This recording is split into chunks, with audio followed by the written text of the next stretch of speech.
Okay, seeing that 6 o'clock, I call the May 16, 2016 City Council meeting to roll call, please. Yes, sir. Mr. Barnett? Present.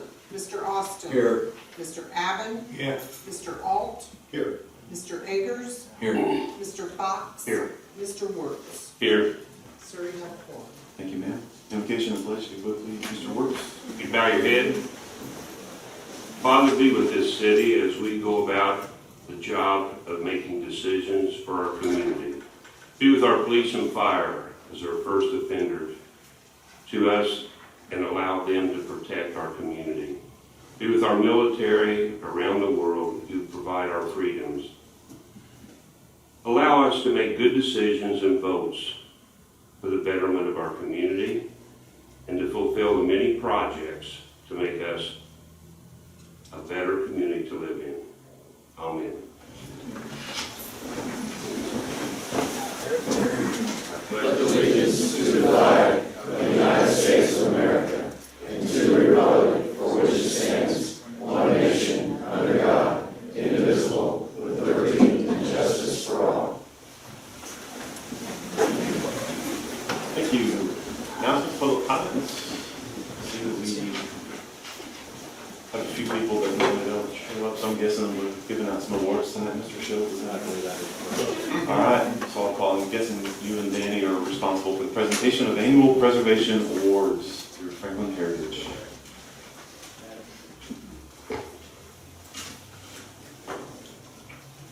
Welcome, and thank you for allowing us to do this each year. During May is National Preservation Month is noticed throughout the country, and we're no different here in Franklin. I think the difference in Franklin is that each year we can produce 9 to 10 different award winners in this city, which is amazing in and of itself. We give out these awards to deserving members of our community who help preserve Franklin's historic character, be that houses, commercial buildings, whatever. And we'll have a variety of those tonight. But we have been doing this for almost 20 years now, and that speaks volumes. So the awards are decided upon by our Franklin Heritage Committee. It's a volunteer group, and it's composed of local business owners and community leaders. And we review each one of the projects and before we award. So at this time, I'd like to have the Honorable Mayor Joe McGinnis join me for the presentation of each of these awards.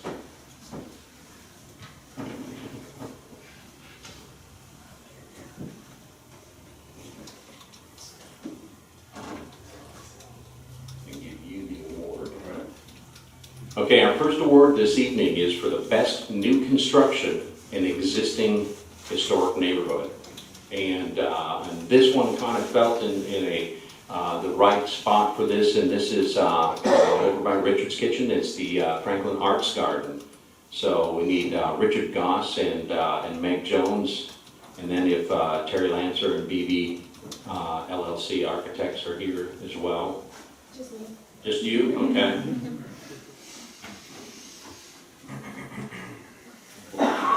We'll let you carry that one for Terry. So let's give them a nice round of applause. You can see on the slide some really another great feature brought here to Franklin on the edge of our Parks Department. So nicely done. And we need to get a picture over here. Our photographer is right here. Thanks. Here. All right, our next award is for the best adaptive reuse of an existing historic structure. An existing structure that has taken on a different use. It used to be a hardware store, it used to be this, and this goes to the Marshmallow Monkey. So Brandon and Nicole, and I see Nicole's here. Bring her up here. He's fighting fire. He's fighting fires. Saving lives. Yeah, if you haven't been into the shop, Nicole has got a really awesome sense of design.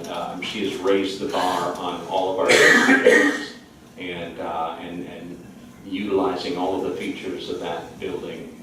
It's a pretty amazing shop, so an award well deserved.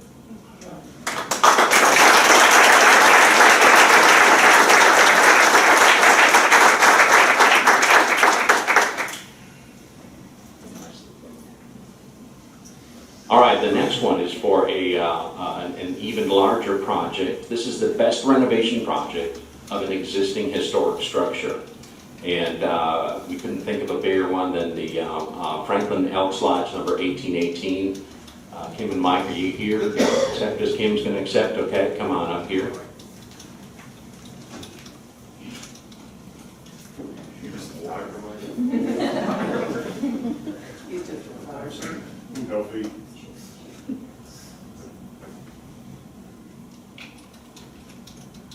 Not a very good one. Congratulations.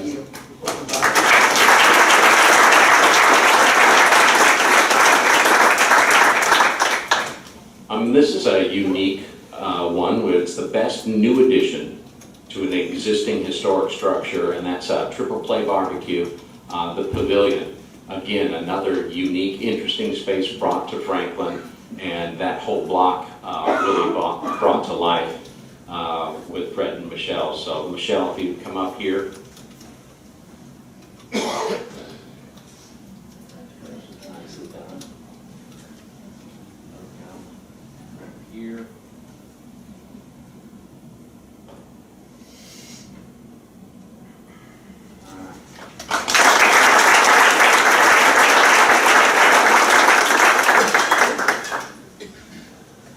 Okay, our next award goes to the best continued use of an existing historic structure.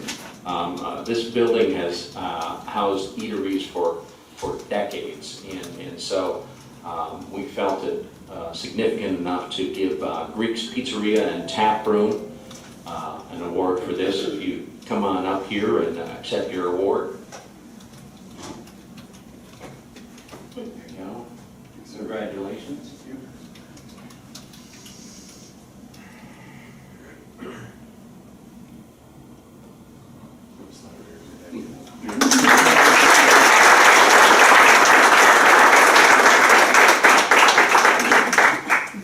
Thank you, Mayor. And I think we gave your building a run for its money this weekend with a couple sellout shows and all of that, so. Appreciate that. All right, this next award is called the Roof Award. It's the Restorer of Old Franklin. And based on the past couple years of what the Franklin Development Corporation has done in terms of facade grants, in low interest loans, all of these types of things, has combined to make that many more historic buildings come back to life. So we were really pleased to be able to give this award to the Franklin Development Corporation. And Jeff, are you going to come up here and accept? Give him a nice round of applause.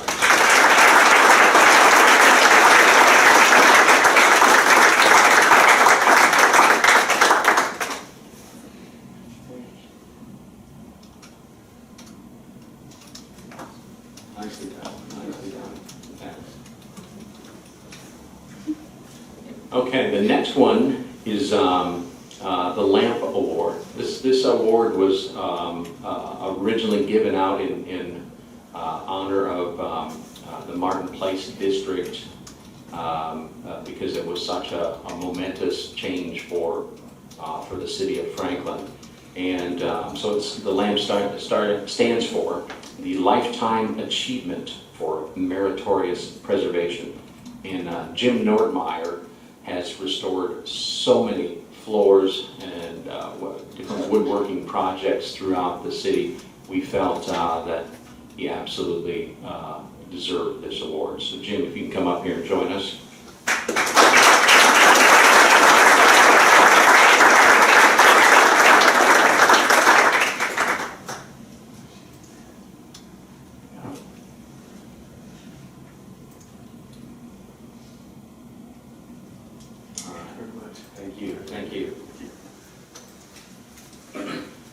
And this is called the Natural Beauty Award. The Natural Beauty Award rewards folks for restoring their historic property by keeping the original windows, the original siding, and therefore the natural beauty. And this year it goes to Scott and Julie Parker for continuing to restore that wonderful house on 897 East Jefferson Street. So come on up here and join me if you would, please.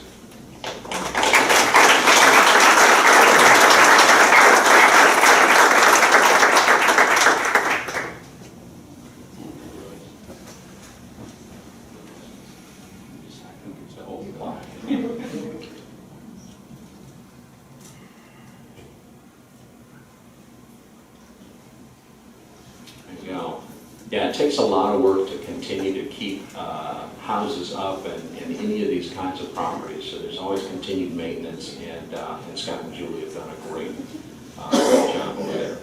Now, the Little Charmer, this is a, well, you can see, I mean, it's just a cute little house that was brought back to life with some color and some additional work on the exterior. And it's at 112 South Jackson Street, and that goes to both Scott and Michelle Graham and Ty and Cassidy Semsrod. Are they? Okay, yay! Hi, Cassidy, you're here.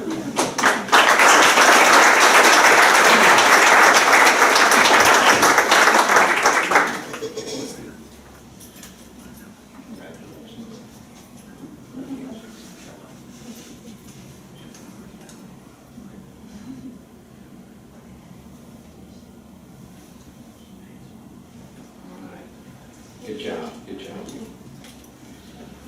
And then our last award for this evening is given in honor of Kathleen Van Nuys, because she is one of the most incredible farmhouses around. And so we created the Farmstead Award a couple of years ago, and then couldn't think of a better farmstead where the house has been preserved, the outbuildings, the carriage house. If you've never seen the carriage house in this property, it is really an amazing feat. But Daryl and Betsy have done many different renovations of various properties, not just this one. So we thought it was quite fitting that they received the Kathleen Van Nuys Historic Farmstead Award. So Daryl and Betsy, if you can join me.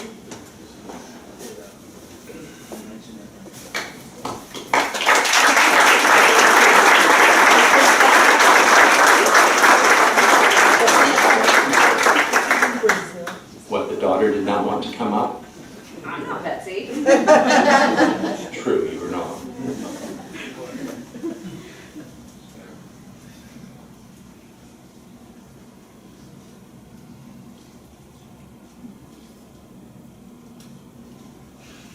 And the bonus to this is Daryl is going to be on the home tour this year. So if you have not gotten to see it, this is really a spectacular house. It was built by one of the most prominent architects in Indiana, and each of the different rooms has different woodwork, oak and cherry and all of this. And Daryl's done a wonderful job of preserving all of that. So that will be on the home tour. So it's going to be another great home tour the third weekend of September.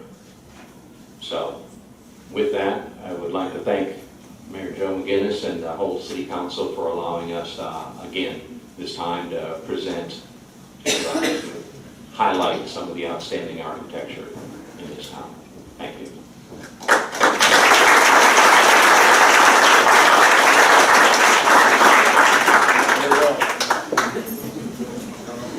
I want to thank Rob, Danny, Dave, everybody at Franklin Heritage, and all the folks who are on here tonight.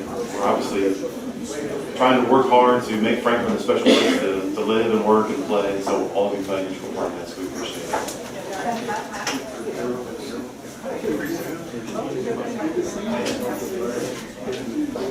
I'm sorry, we're clearing out your council room.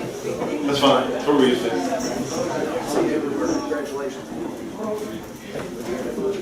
The usual suspect for me.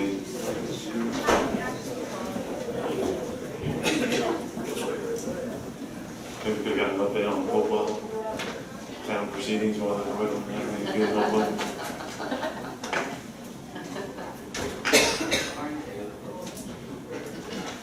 All right, any other announcements, public comments?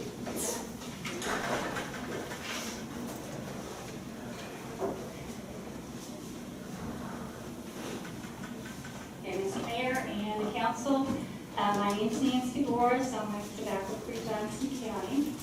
And I know that you're considering or have a Blaze Box presented some information about e-cigarettes. And I just want to give you a folder. It's fairly brief. I kept it simple. But some of the concerns that we have. And this one is fairly long. It's from the CDC, but it is narrowed down fairly well and has some of the main points that we're concerned about. The first is at the very beginning, the youth usage of cigarettes. And you're saying, well, what does that have to do with, what we're doing here in the city? And it is all about modeling. It's about youth doing what they see the adults do. And on the other side is a very recent study, 2015, from the Indiana Prevention Resource Council about what is going on in Johnson County. So as you can see, we're very happy that youth smoking rates have dropped. But look what has happened with these cigarettes. And this, you can see the red and the blue. This is the middle school usage too. And for those of you that aren't familiar, here is a picture of what these things look like. They're not just the e-cigarettes that look like a cigarette. These are the vaporizers, the vape pens, and the article behind it from the IPRC is what we see the trend going to, and that is liquid drugs in the e-cigarettes. So we feel this isn't just a problem of being in a restaurant with the vapor all over, but also what is happening with the kids. So we want to keep an eye on that.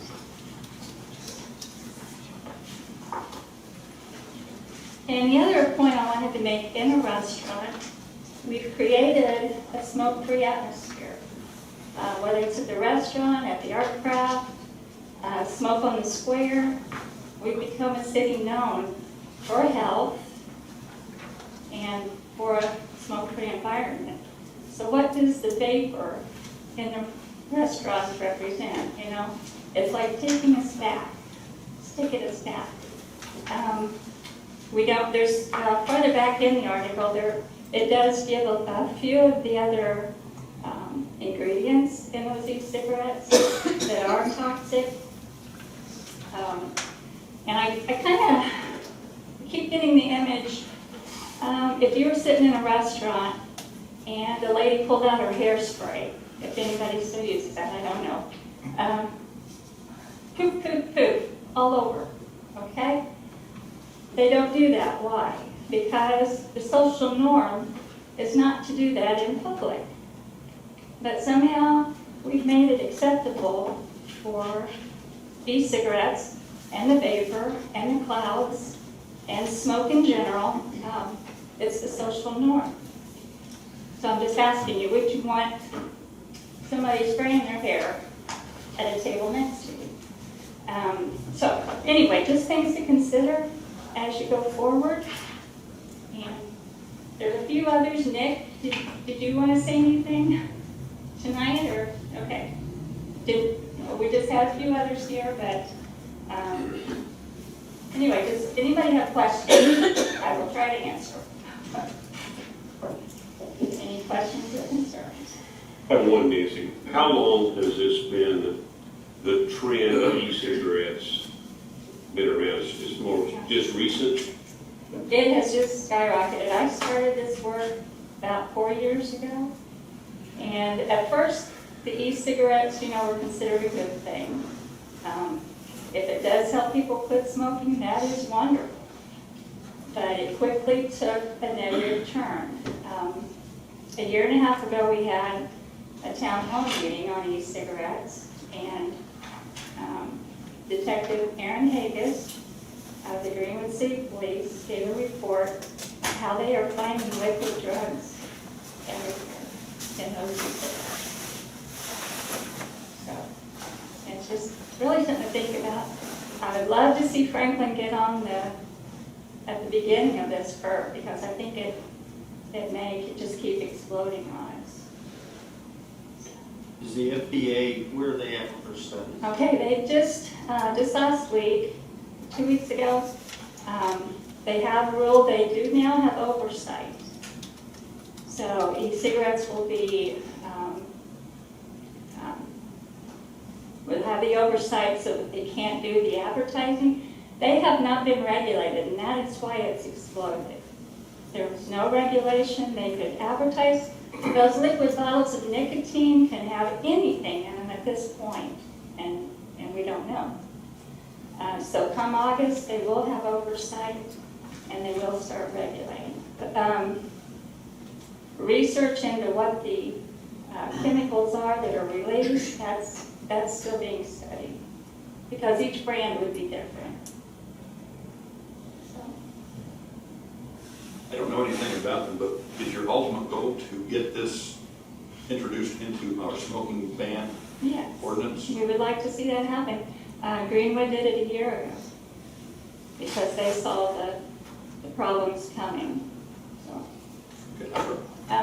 and they're again. Yeah, I understand that, but I don't believe that would help the situation with liquid drug.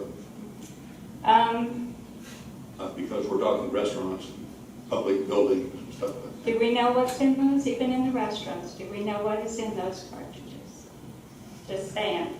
Well, I understand that, but that's not going to keep someone from using it. No. But Because there again, it right is now the they are legal, modeling. correct? It is the modeling. Yeah. You have children sitting in those restaurants. I don't know, like I say, my heart is for the kids. If my generation had known back then what cigarettes would do to them, I think actually they did. But, people still chose. But as the years have gone on, we found out more about secondhand smoke. And, how many victims there are from that, so.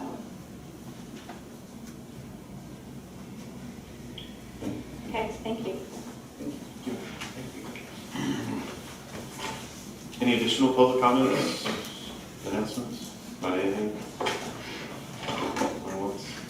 Okay. Moving to consent agenda. Make a motion to approve consent agenda minutes from May 2nd, 2016. Second. Motion by Barnett, second by Allen. All those in favor? Aye. Thank you. We have no old business. Let's go into new business. First item is Common Council Resolution 1611. I'm sorry. Make a motion to read all under new business by title only. Second. Motion by Barnett, second by Eggers. All those in favor? Aye. I didn't want to read the whole resolution anyways. Common Council Resolution number 1611, a resolution waiving non-compliance with tax abatement compliance requirements by Hetzco Inc. Crystal Linke, Community Development Director. Before you have two resolutions, they're similar in nature. Just to kind of summarize, these were new abatements for companies that had not previously had tax abatements and were not familiar with the process. I work as closely as I can with these companies to kind of walk them through all of the steps at the City of Franklin, the City of Franklin's level. We have several forms that the state requires. The Economic Development Commission reviews these, and then the City Council, you all make the final decision on the length and the term and those sorts of things.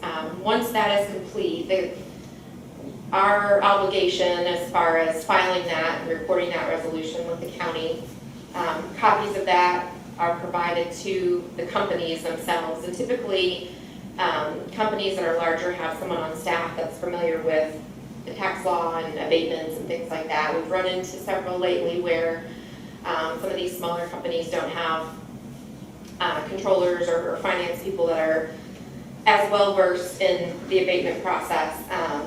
We're trying to solve the situation, but we continue to have turnover and things like that, where after the abatement is approved, there is a form that Johnson County requires in order for them to be able to claim the abatement on their taxes. And so what we ran into this year is two of these companies, Hetsco, which occupies our Shell building on 1725 Graham Road, and then Heartland Machine.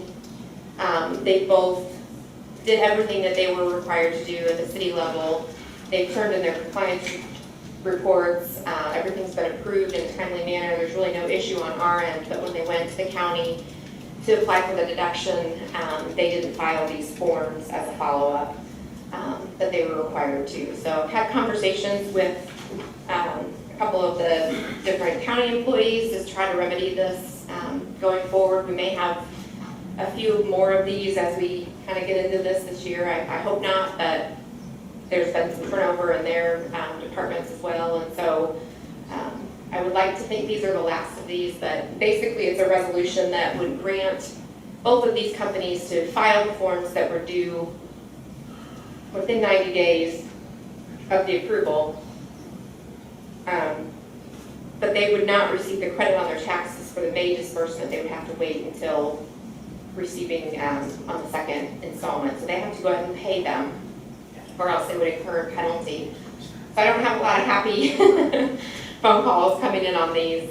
So we're trying to get this resolved for them. These are substantial amounts of money. I think the first one's $35,000, and the second one is similar. So they will receive that credit later in the year, but just trying to get these worked out for them. And so there's Indiana code that states how these can be remedied, and it requires a resolution from you as the city council saying that you will grant their request to basically extend the time frame for them to file those forms with the county.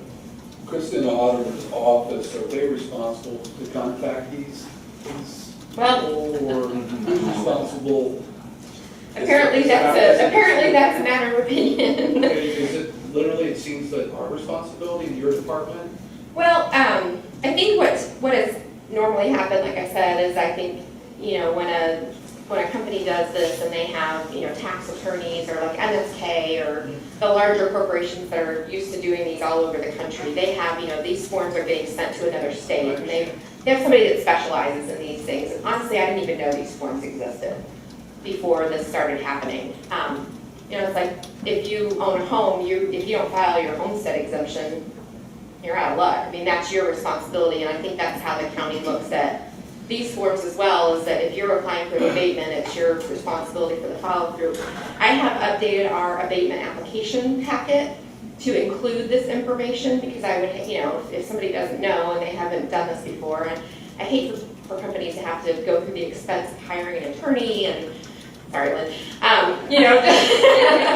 but, these are things that we haven't had a problem with handling these in-house and walking them through the process until this has kind of come up. And so I can let them know. I don't know how to fill them out. I don't know what they're looking for. An accountant has to do this, but I can at least let them know that there is a form that they need to make sure they get filled out and seek help getting it filled out. So, that's kind of the best that I can do right now. It's frustrating to me that once the county receives a recorded resolution, they wouldn't, and if they don't receive the form, they wouldn't reach out to these companies, but apparently that's not their practice. So. Okay, thank you. I would make a motion for the approval of resolution number 16-11. Second. Motion by Barnett, second by Austin. All those in favor? Aye. Same thing is going to apply to 1612 as well. So Common Council Resolution number 1612, a resolution waiving compliance with tax abatement compliance requirements by Heartland Machine and Engineering.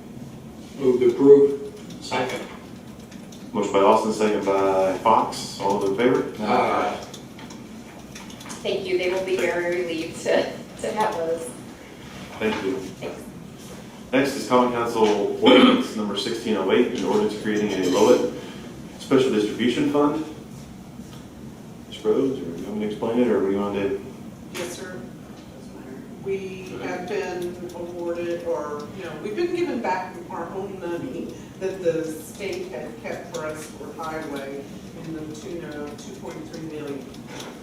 Having that money, we have to set aside 75% of it has to go in a fund that State Board of Accounts has designated, even a line item number for us to be used just for mortar, cement, asphalt.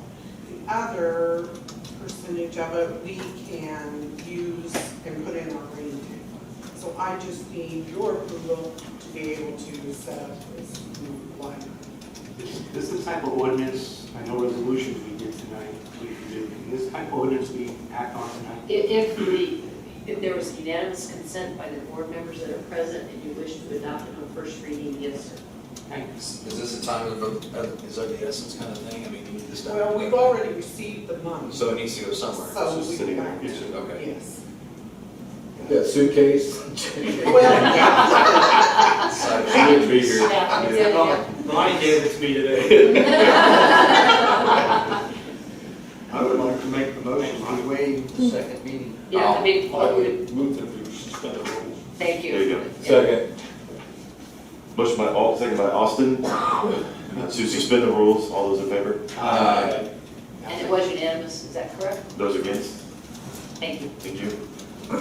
So we've now suspended the rules, so this is up for adoption. Mr. Mayor, I move to approve Common Council Ordinance Number 1608, ordinance creating LOIT Special Distribution Fund. Second. Motion by Hager, second by Fox. All those in favor? Aye. Those opposed? Thank you. That has been established.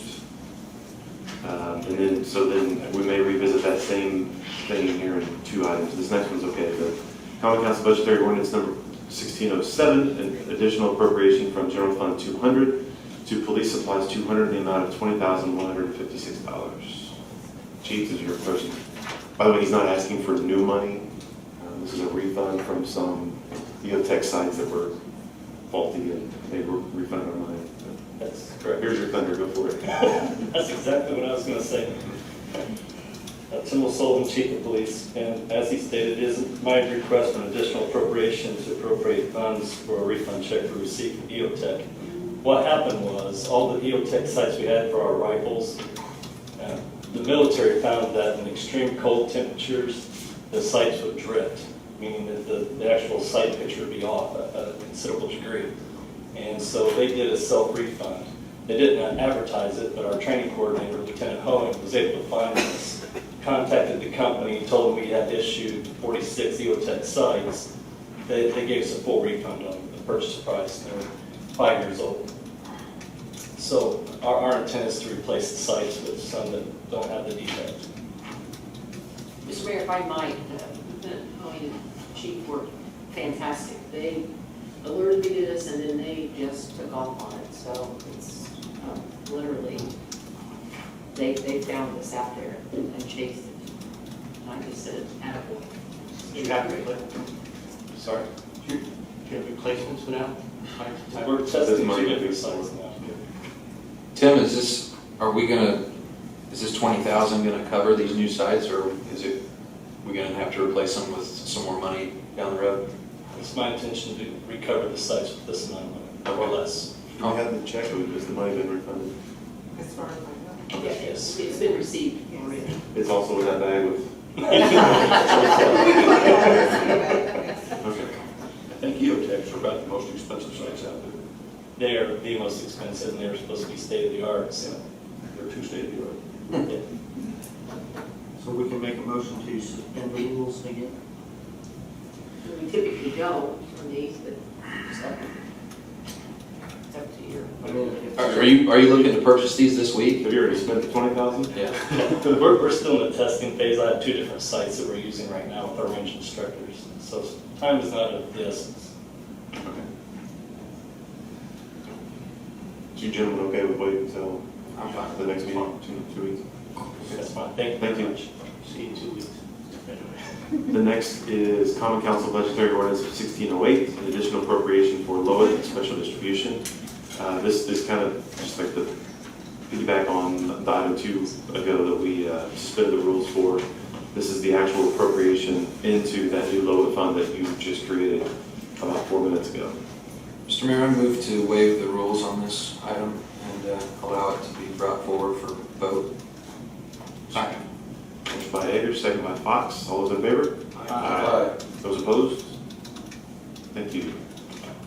You see the dollar figure in there. The check we received from the state was for $2,352,327.99. This number is specifically the 75% of that, $1,764,246. The remainder of that is about $588,000 and some change is still will be deposited into rainy day. These funds will be specifically for paving projects and road projects for this year. So just to kind of give you a snapshot, Wayne Street construction, for example, is right around $600,000 is the engineer's estimate on that. The 2016 paving program will be in the ballpark of about $1.4 million, $1.3 to $1.4 million this year. And so these funds will be utilized for all roads, curbs, and a lot of mill and oil related with this, a lot of mill and oil related with this. So the rules have been suspended. You may choose to appropriate these dollars into that special fund if you so choose. Move to approve Common Council Budgetary Ordinance 1608, additional appropriation for the LOIT special distribution as presented. Second. Motion by Eggers, second by Fox. All those in favor? Aye. Those opposed? Thank you. Do we have no other business? I'll bring this up and I'll ask Chief McLean if he wouldn't mind coming to the podium. I won't steal your thunder like I did with Chief O'Sullivan. So you have some pretty exciting news coming through from FEMA. So Good news. I wanted to say a big thank you to firefighter Jason Powell. Last year, he started working on a FEMA grant. It is a match grant, but we applied for it, and luckily we won it. $16,000, and our match would be around $20,000. And it's to purchase our new SCBA's. We knew in 2019 we had to do it no matter what. So a big savings to the city, and we can go ahead and move forward. Hopefully by the end of the year, have regular SCBA's. But definitely all of our work that Jason put into it, he did it all. Worked with the city, it was Jane, the clerk treasurer's office, I think, her whole staff putting this together. Yeah, I think it was last summer, last fall, I remember you came before this council, or some of the council, and asked permission to apply for the grant, because it is a 10% match, so we're in it for $20,000-ish.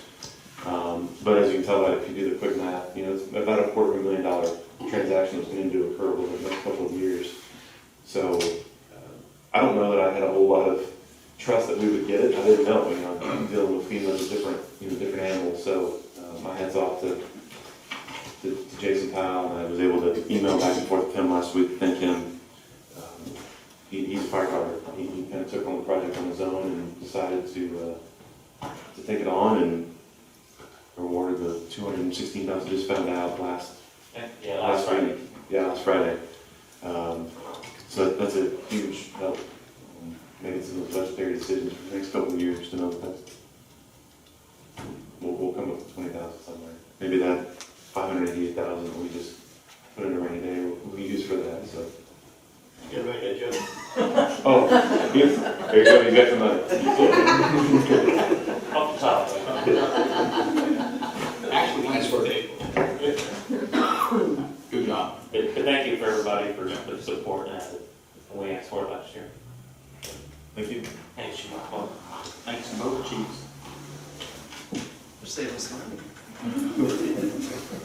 Council comments. Council comments. Anyone? Farms market was open, I went down here for money in a blanket. And everybody else that was working there, but it's not a bad showing. My estimation, even though the weather wasn't cooperating. I don't know where Chip is from the fire department, because I thought he was in charge of the weather. That's all I have. There's an RDC meeting in the morning at 8 a.m. Kristen, do you want to Sure. Strawberries on Square coming up next week? Yep. Not this Friday, but next Friday is the,